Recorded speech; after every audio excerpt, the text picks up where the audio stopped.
What's up, y'all? It's Carla, aka Celia the Poet. Good morning. It's early morning, and earlier I had made some clips, but unfortunately they accidentally got deleted. So I'm doing another clip to replace those two. So I've been sharing just my experiences with domestic violence within my family. I just feel the need at this time to reflect. I feel the need at this time to share my story in the hopes of inspiring others to leave such relationships and such situations behind. It's essential for your soul, it's essential for your spirit, for you to realize your self-worth, to get some healing, and to get away from people that are violent. So my story is I grew up in an abusive household.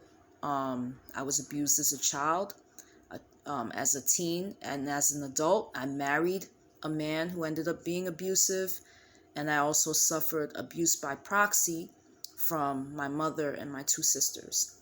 And so that story is similar to the Bible story of Joseph. Joseph had brothers who were envious of him and ended up lying to their father, stating that they found him dead and they really threw him in a pit and ended up selling him into slavery. So they basically, stabbed him in the back, betrayed him, and got rid of him because he was one of the father's favorites. So that's my story has similarities. I wasn't one of the favorites. I was more of a black sheep. But the fact that I suffered betrayal at the hands of family members is something that I experienced. So, I had been in a domestic violence shelter, and I started going through court cases because I had filed divorce, to get divorced from my ex-husband. And in the interim, he put in for custody. He wanted custody of the children, and I also had already put in, for custody for the kids. And basically, hold on 1 minute, sorry. So basically, he put in court paperwork, and when I read the court paperwork, I saw an addend to the court paperwork. The addend was from my mother and my two sisters, and there was a whole bunch of things written about me that they wrote, stating how I was a bad mother, how I was mentally ill, how I was schizophrenic, how I was crazy, just things that, were very, very disparaging, and, things that were not only untrue, but just things to try to make me look bad. And the thing is that, they sided with a man that was abusing me. And so that taught me that blood is not always thicker than water. Sometimes your relatives do not have your best interest at heart. The people that support you, the people that are down for you, the people that have your best interest at heart, even if you disagree, those people are what's healthy for your life, not people that are trying to destroy your reputation, not people that are lying on you, saying false allegations against you, not people that are trying to tear you down. So to me, that was a betrayal, just seeing court papers, seeing that they sided with a man that was being violent and being abusive and trying to get my kids to be under his custody. No. So I went to court, I fought, I prayed, and God worked it out that I got custody of my children. And for a while, they were not visiting those relatives because I had been told legal advice to hold off on that. The children were still going through their issues, and I was also still going through issues, and it was just a lot to be worked through. Because of these false allegations that my family wrote, ACS became involved, and they ended up, Child Protective Services ended up investigating us a lot of different times. My kids were assigned a law guardian when we went to family court, for child support case, the divorce case, and all of these different things. And like I said, this experience taught me that, sometimes blood is not thicker than water, okay? And that your family, even though they're biological, in that sense of the word, they may not really be your family, and they really may not be for you. They may not really be in support of you. I don't want to use the F word, but they don't F with you like that. That's what I found out. And basically, it took me a long time to be able to overcome that. At first, I wanted revenge, of course. When somebody betrays you, stabs you in the back, and lies on you and does something like that, of course, you're going to want to get that person back. But through prayer and through counseling, I was able to work through my feelings of anger and rage, and I was able to respond in a Christian manner, you know. Um, so because of their actions, eventually, it escalated. It didn't stop there. And later on, because the way that my family deals with their violent behavior is by denying it and covering it up and basically keeping things a secret, you know. Instead of dealing with the matter at hand, they kind of try to pretend like it didn't happen and that everything is cool and everything is not, you know. It's basically like somebody going and slapping you in the face and then making pretend that they didn't just do that to you. You know what I mean? And that's the type of dynamic that I was dealing with when it came to my family members. Like, playing you dirty, betraying you, lying on you, and, doing all types of stuff to just try to ruin your reputation. And like I said, I survived it, but it left me, not trusting of people. It left me pretty scarred. It left me pretty enraged and pretty angry, you know. But, they hated Jesus without cause. And so I guess no student is better than their master. And so I kind of was going through a similar thing. It's just, the nature of spiritual warfare. When you're going against an evil system like abuse and violence, you can't expect the demons, or you can't expect, people that may be under that evil. They're not going to just stop doing what they're doing. Of course they're going to try to attack you and stuff like that. So, yeah, so that was basically, what I went through with the abuse by proxy.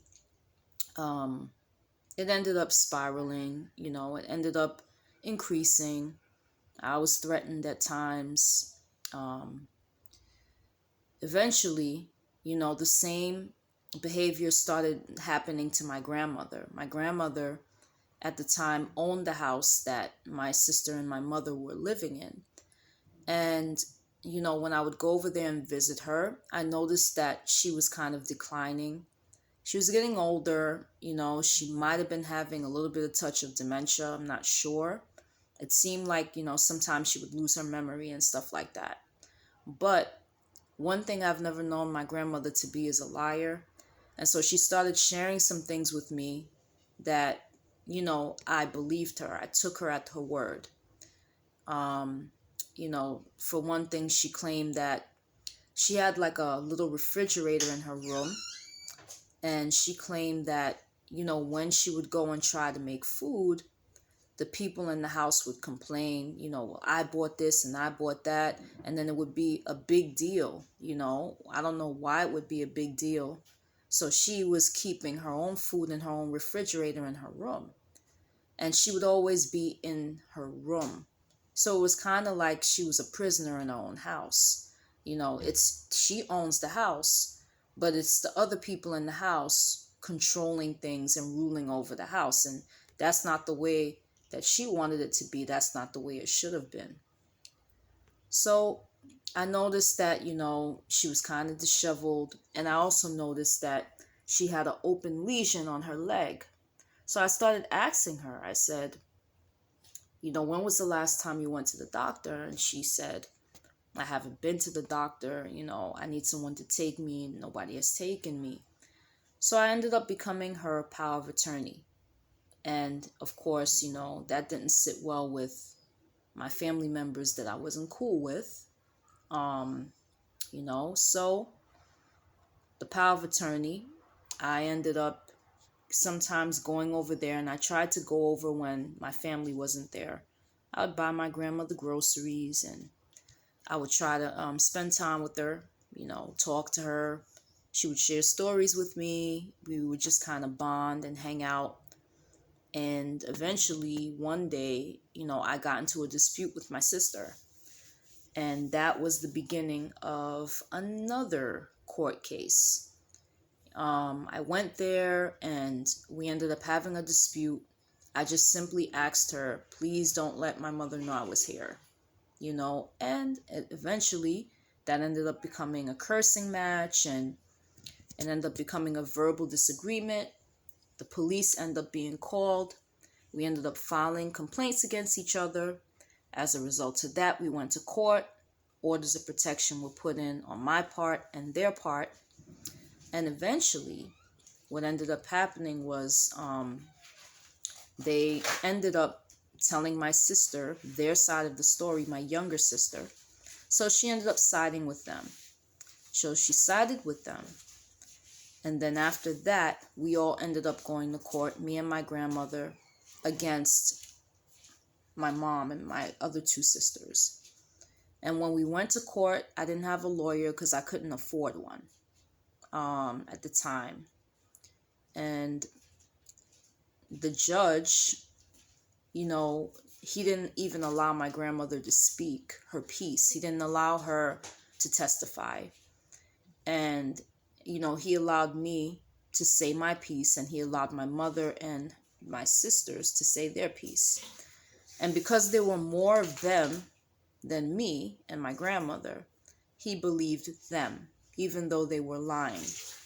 So what ended up happening was that I ended up having an order of protection put against me.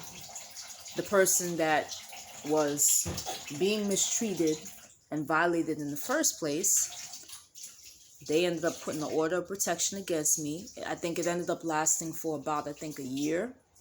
And my grandmother was really, really upset. She was like, what's going to happen to me now? They're going to harm me. They're going to kill me or whatever. And I was just kind of trying to reassure her. So I ended up putting in an appeal. It was lengthy. I had to write an appeal. I had to go to court. I had to get process server.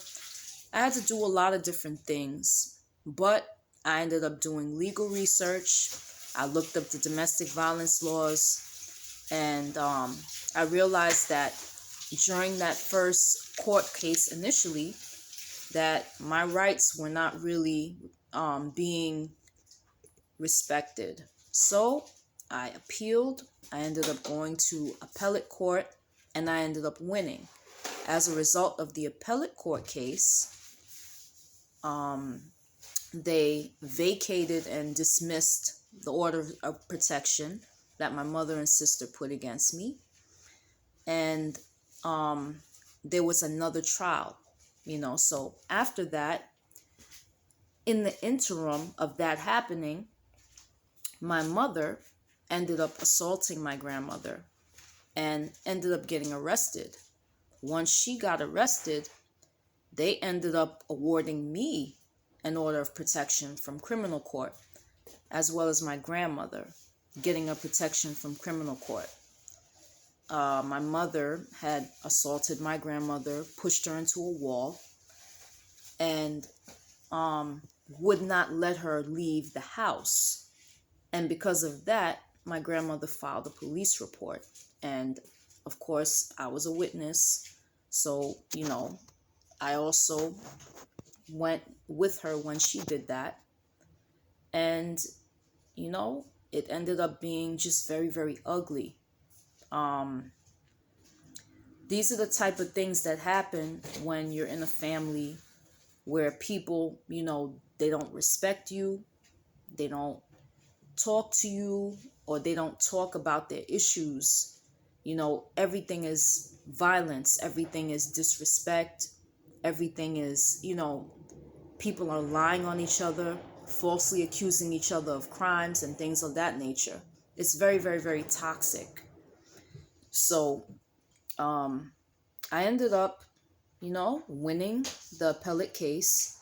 And for anybody that, wants to see it, it's on Google, Osorio versus Osorio. I also have other documentation, police reports, former orders of protection, and case notes from ACS. I have a whole bunch of stuff, and it just humbles me because it reminds me of what I went through and how far I've come. And, it's really, really difficult to know that my own family perpetrated these type of abuses and these type of betrayals against me. But we live in a world that is imperfect. And when you're dealing with abusive people, they don't care. The only thing that they care about is controlling the victim. They want to control the victim. They want to destroy the victim's reputation. They're just miserable people, and that just do evil to others. And abuse is never, ever, ever right. I don't care. It's never warranted. Anybody that calls you out your name, that curses you, that disrespects you, that, doesn't allow you to make your own choices, that, lies on you, that falsely accuses you of crimes, that, tries to create situations with drama in it to hurt you. All those type of things are abusive. And, if you know who you are and you know that God created you and you know your worth, you are not going to tolerate behavior like that. Whether it comes from your mother, your father, your friends, whoever, you're not going to tolerate behavior like that. And abuse is evil. It's evil. There are people that have died and have been killed and have been murdered because of things like this, and, I look back to God with gratitude because He's the only way I made it through this. My church praying for me, friends praying for me, supportive people from the system, okay? Not relatives, but people from the system, like strangers, domestic violence counselors and social workers. And I owe a lot of people, a lot of thanks because they helped me when I didn't really have nobody. And God used them to help me. And, for me and my children to get the victory and to be in a safe place. And now, I believe that we're at a good place in our lives. We're growing. We may have some challenges, but, we made it. We made it this far. And I say to anybody who's going through that, please, if you're being abused, you're being disrespected, they can't say a good thing about you. They're controlling you, whether it's financially, physically, you feel like a prisoner in your own home. You have to leave that type of situation behind. So, That's all I have to say for right now. Part 4 will be coming soon. Thank you so much for listening. Peace.